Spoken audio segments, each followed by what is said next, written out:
మన అమరావతి పులి ఒక వార్త ఆయన చెప్పాలి.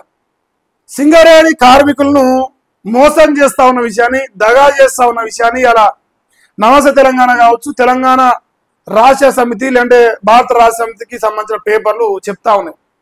అంటే వాస్తవానికి సింగరేణిలో వచ్చిన ఆదాయం ఎంత, వీళ్ళు చెప్తా ఉన్న ఆదాయం ఎంత.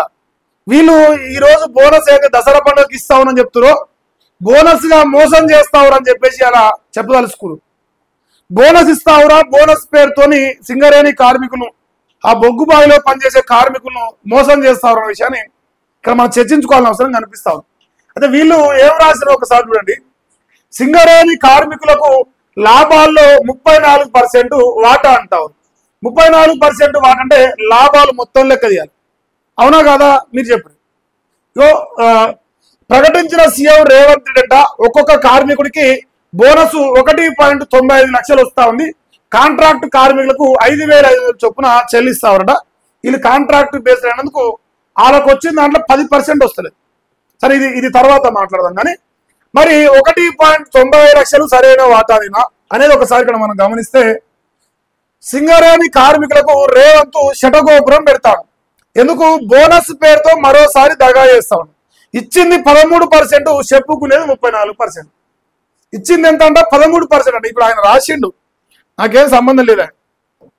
ఆయన రాసిండు, నేను చెప్పే ప్రయత్నం చేస్తాను. ఇచ్చింది 13% అయితే చెప్పుకునేది 34%. సింగరేణి మొత్తం లాభాల లెక్క 6,394 కోట్లు. ఎన్ని కోట్లు? 6,394 కోట్ల రూపాయల యాక్చువల్ లాభం. యాక్చువల్గా రేవంత్ చెప్పవలసింది ఇంత. అయితే సింగరేణి కార్మికులకు 34% వాటా ప్రకటించిన ప్రభుత్వం 34% వాటా అంటే 2,172 కోట్ల. కానీ ఇక్కడే సర్కారు జిమ్మిక్కులు ఉన్నాయి. లాభాల్లో 4,034 కోట్ల రూపాయలు మాత్రమే పక్కకు పెట్టిన సర్కారు. ఈ 4,034 కోట్లు పక్కన పెట్టి మిగిలిన 2,360 కోట్లలో 34% ఇస్తావు. అంటే యాక్చువల్ లాభం వచ్చేసి దాదాపుగా ఎంత? 7,000 కోట్లు అనుకుందా? 6,400 కోట్లు ఉంటే అన్నగారు వాటా తీసింది 2,360 కోట్లకే. 2,360 కోట్లు అంటే మరి ఎంత తక్కువ అయితే అని చూసుకోవాలి. 6,394 కోట్లేడా ఇదేడా? ఇందులో 34% ఇస్తారంట రేవంత్ అన్న. ఇప్పుడు ఇచ్చేది ఇదే రకంగా. యాక్చువల్లీ ఎంత? 6,394 కోట్లు 34% ఇస్తే శభాష్, మన రేవంత్ రెడ్డి చాలా మంచోడు, చాలా నీతిగా నిజాయితీగా బ్రహ్మాండంగా రాజకీయం చేస్తా ఉండు, తప్పే లేదు, సుధపూస అని చెప్పడానికి ఒక అవకాశం ఉంటుంది. కానీ ఇక్కడ ట్విస్ట్ ఏం జరుగుతుందంటే, ఇవ్వాల్సిన వాటానేమో 6,394 కోట్లకి వెళ్ళి 34% ఇస్తే శభాష్ అంటారు.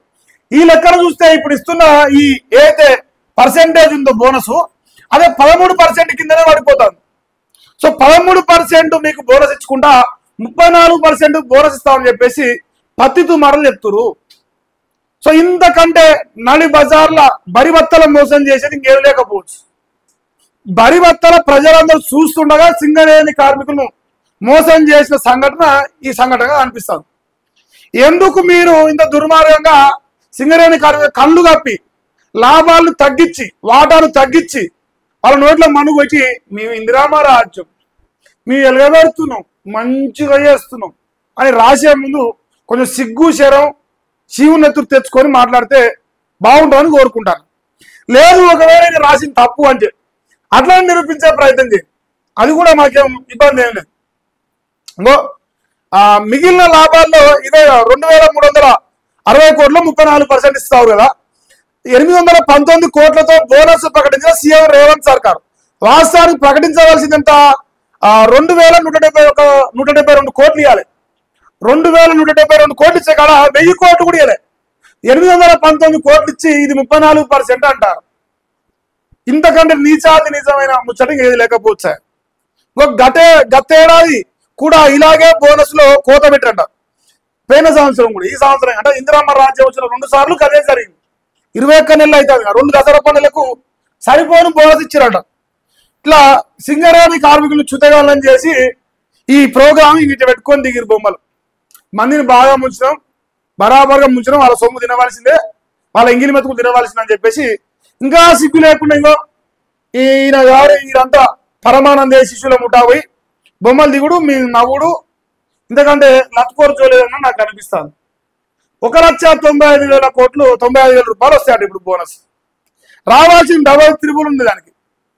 అంటే 30 to 40% ఇస్తారా. 2,175 కోట్లు రావాల్సి ఉంటే 819 కోట్లు ఇచ్చి ఇది బోనస్ 34% అని దొంగ లెక్కలు చెప్తారు. అంటే కాంగ్రెస్ అంటేనే దొంగల పూట. మా అన్న చెప్పిండు, దొంగలు లంగలు ఉండాల్సి ఉంటే కాంగ్రెస్ ఉండాలి, అంటే జైల్లో ఉండాలి. అది మన కాంగ్రెస్ పార్టీ సిద్ధాంతం. ఇంకా మెయిన్ పేపర్లో వేసుకుని వాడుతుంది కదా. దీపావళికి కోల్ ఇండియా నుంచి వచ్చే బోనస్ పంపిణీ అట. సింగరేణి లాభాల్లో కార్మికులకు వాటా ఇవ్వని మొదట కాకా చెప్పిండట. ప్రైవేటు సంస్థలకు కేటాయించిన గనులు తిరిగి సింగరేణికి అప్పగించాలట. ఈ విషయమై కేంద్ర ప్రభుత్వంతో సంప్రదిస్తాం. పోటీ ప్రపంచానికి తగ్గట్టుగా సింగరేణి తీర్చిదిద్దుతాం. జిఎస్టీ స్లాబుల తగ్గింపుతో రాష్ట్రానికి 7,000 కోట్ల నష్టం వస్తా ఉంది. 5 ఏళ్ల పాటు వయబిలిటీ గ్యాప్ ఫండ్ ఇవ్వాలని డిమాండ్ చేస్తారట. మొత్తానికైతే రేవంత్ అన్న షటగోపురం కాదు, దానికి పంగనామాలు అంటారుగా, పంగనామం పెట్టింది అనిపిస్తుంది నాకు. వాళ్ళకు 13% ఇచ్చి 34% అని సిగ్గు చేయకుండా ఒక ముఖ్యమంత్రి స్థాయిలో ఉన్న వ్యక్తులు ఇట్లా బొమ్మలు పట్టుకొని దిగుతారు, ఫోటోలు పెట్టుకొని. కొంచెమన్నా శివునెత్తులు అనిపించాలి. అరే మనం ఏం చెప్తా ఉన్నాం ఏంది, ప్రజలు నమ్ముతారా నమ్మరా, మనం చెప్పేది మంచి ముచ్చటైనా ఆలోచించాలి. నీచాతి నిజమైన రాతలు రాసుకుంటా ఇక మా అయ్యే వీకిండు, మా కాక పొడిచిండు, ఇక సింగరేణి కార్మికులు మేమే పొడిచి కర్రలు కట్టినామని వాడు రాస్తాడు వెలుగోడు. ఇటు పోతేనేమో ఇక జిఎస్టీలో వాడదగ్గిన పంచాయతీ గురించి మాట్లాడతారు. అన్న ఫస్ట్ సినిమాకు బంగారు రాజులు అంటే అమ్మకు భూమి పెట్టాలి.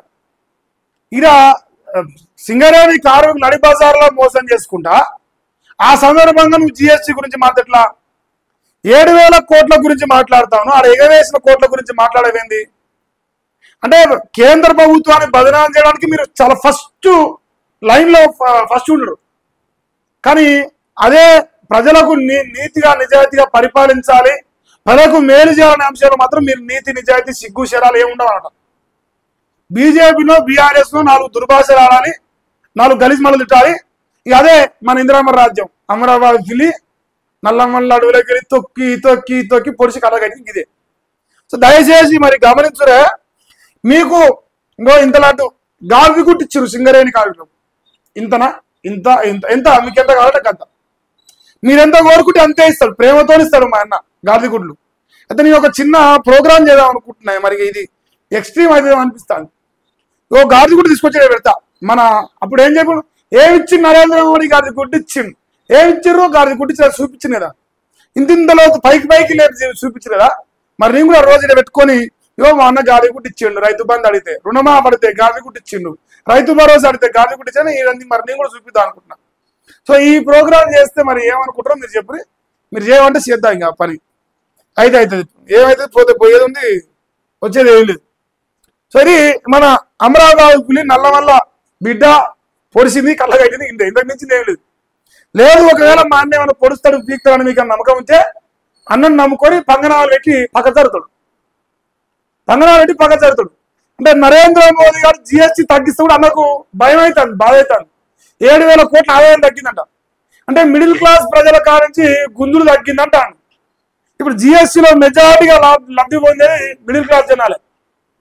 మధ్యతరగతి కుటుంబాలు గుంజకుండా అయిపోయినా ఇక మా దొరలకెళ్ళి మా అయ్య పోలీస్ పటేల్, మా తాత పోలీస్ పటేల్, మా ముత్తాత పోలీస్ పటేల్, పోలీస్ పటేళ్ల కానించి పైసలు ఎక్కువ వస్తాయని భయం అవుతున్నట్టుంది అన్నకు.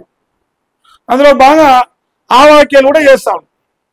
ఇంతవరకు ఈ బాధ ఇది కనిపిస్తాను.